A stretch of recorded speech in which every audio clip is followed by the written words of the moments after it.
Welcome to the Hardin Homestead. We are doing Tuesday night radio checks within our community to make sure that we can all stay in contact with one another between all the different groups and all the different communities within the area. We are on the Wisconsin repeater network, one of them anyway, and we do repeater checks. Then we move to HF and do simplex, meaning direct person-to-person communication between their stations. So we're about to get started here on a net. Net is just radio lingo for meeting. And these meetings basically are just check-ins, checking with the radios, making sure that in the event... Good evening. Welcome to the Signal Let's get Scouts going. Radio Walk, Sheboygan and Calumet counties. My name is John, and I will be your net control station. Kilo 9 or Juliet Echo Charlie. That just changed. Usually it's KD9CKW, but now it's Kilo 9 or Juliet Echo Charlie, K9JEC. Good evening. We'll be starting the sessions with our Signal Scout stations. Your check-in should include your call sign phonetically. First name, WECOM tower you're operating from, and the operating conditions where you are. I'll break here. We'll be following this with a signal grade. If you're monitoring this station and you would like to check in, please do so now by sending an email to radioccheckin@fastmail.com. That's radioccheckin@fastmail.com for those who are just monitoring. But at this time, I'd like to take a call for all stations, and to minimize doubling, please break your transmission after calling net control to verify you're not doubling with someone else. So at this time, all Signal Scout stations, please call net control, Kilo 9 or Juliet Echo Charlie at this time, please. Net control.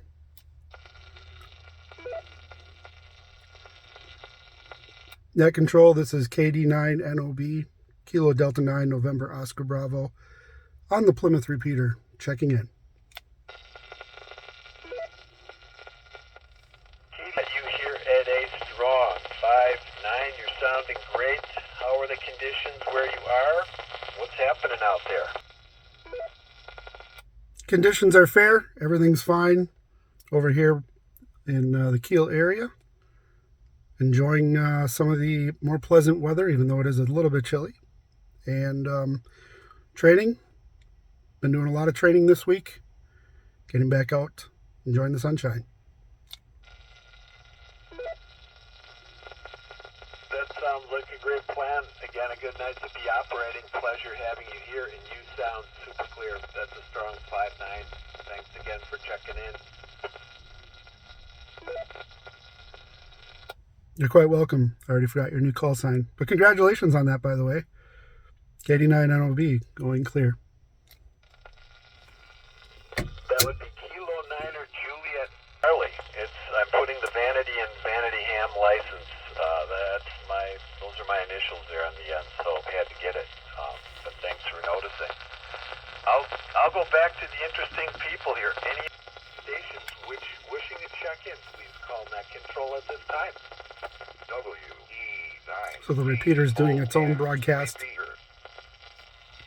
So these are 13 different repeaters linked together, but they're linked through the internet. So if the internet goes down, if power goes down, these likely wouldn't be up. There is another repeater network in Wisconsin that uses RF direct link, so it wouldn't run through any repeater, but repeaters are always vulnerable to power outages and that sort of thing. So it's always best to utilize your ham radio network, your GMRS radio network. If you don't want it to be a ham, you can instead of taking the test for the amateur radio, you can just pay the fee and get your GMRS license, which allows you to transmit up to 50 watts. And they do have GMRS repeaters in a lot of areas, so that's always an option.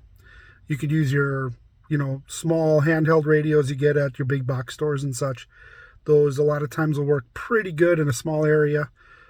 So basically what we're trying to get at here is having some line of communication, and It is of vital importance. That line of communication is so important because if you don't know what the threat is, if you don't know what the emergency is, you can't respond. So I put communication up there right behind faith. It's faith, then communication, then supplies. And it is super important. The radio you're seeing here, this FTM 400 XDR, it's a dual band, so I can hear two things at the same time and be monitoring that way. There's also a laundry list of different features. And you don't need something this nice, honestly. Getting something that's a little bit more budget friendly would be good to do. I wanted it because it had the GPS and the automated packet reporting system, basically sending your GPS coordinates through your transmission and the ability to cross-band repeat. Essentially, this radio can act like a repeater in small group settings. So we can all be in a small group in a camp and hit this radio, which will then bounce the signal to a different, at 50 watts to really get out there. So all of us could be using our handhelds and then shoot that signal to this radio, which would then rebroadcast it at a higher higher wattage to get the signal out further. So those are all little tricks to learn and be part of. So good. It's fuzzy. It's not crackly and snappy. It's kind of eatable. What are you using to operate your fancy antenna there, and where are you operating from?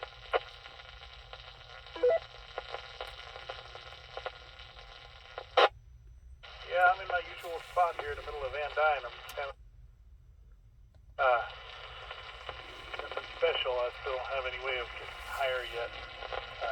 So still using this same cheapo radio with the same antenna. KD9 VGX out. KD9 VGX, as always, thanks for checking in. It's repetition. That's always a good learning tool, and you're sounding good. We're picking you up just fine, and keep experimenting, and thanks again for joining us.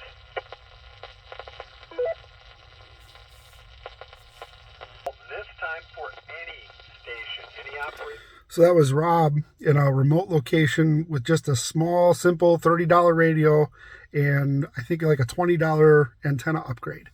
And he could reach the same repeater tower we were hitting, and I think he's probably close to 20 miles away from it. So he was a little soft. Band's a little bit narrower, and it's just a lower power radio. And but it works, and that's the goal, is to make sure these things work. Let's listen to a few more. Login device here, so I can't look you up on QRZ. Thanks for joining us. Which tower are you connecting with, and whereabouts are you? How are you operating and connecting with us tonight? You sound great. You're 5'9", 5'8", easy.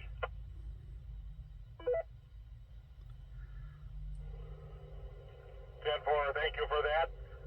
Traveling eastbound State Highway 23 by Greenbush currently. Operating on the Plymouth repeater. Well, thanks a lot for joining us here. I'm going to upgrade that to 5'9". That what I heard in the background, that's obviously rumble from your rig there, but you're sounded really fine. Anything you'd like to share for the good of the net tonight? We're just experimenting, and you're our first mobile big rig call, and I hear that engine. Anything you'd like to add?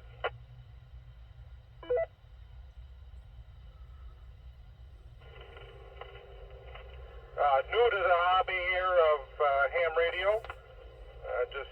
Actually first time on the air tonight, so I've been monitoring here for a week or two, and just got on the air tonight on the way home from work here. So the net, KD9 WUL clear. It's always awesome to hear there's new people getting their license every day now.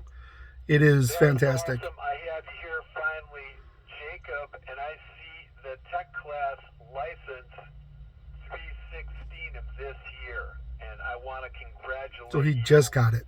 on passing that milestone, and we really welcome you here. We'll be here Tuesday, 7:30, round these parts. Don't know how far you're traveling, but if you're within the WECOM system, and especially the mighty Plymouth Tower, we're usually here 7:30 at this time. So travel.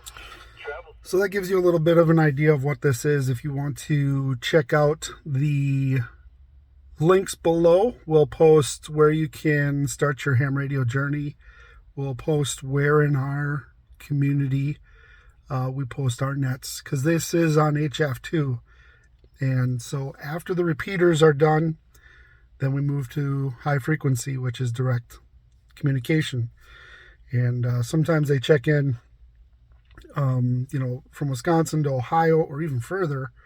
And we're trying to, reach out as far as possible. And this doesn't require any other service. There's no cell towers needed on those, but it's dependent on the weather, the atmospheric weather is the atmosphere primed to take the signal, bounce the signal, that sort of thing. There's a lot of stuff at play, which you'll learn when you start studying for the 35 question test. So this has been Ryan with the Hardened Homestead.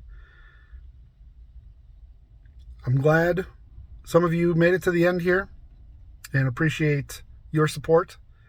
Hit the like button and subscribe as we go through all the different facets to making your urban or rural homestead hardened. Take care.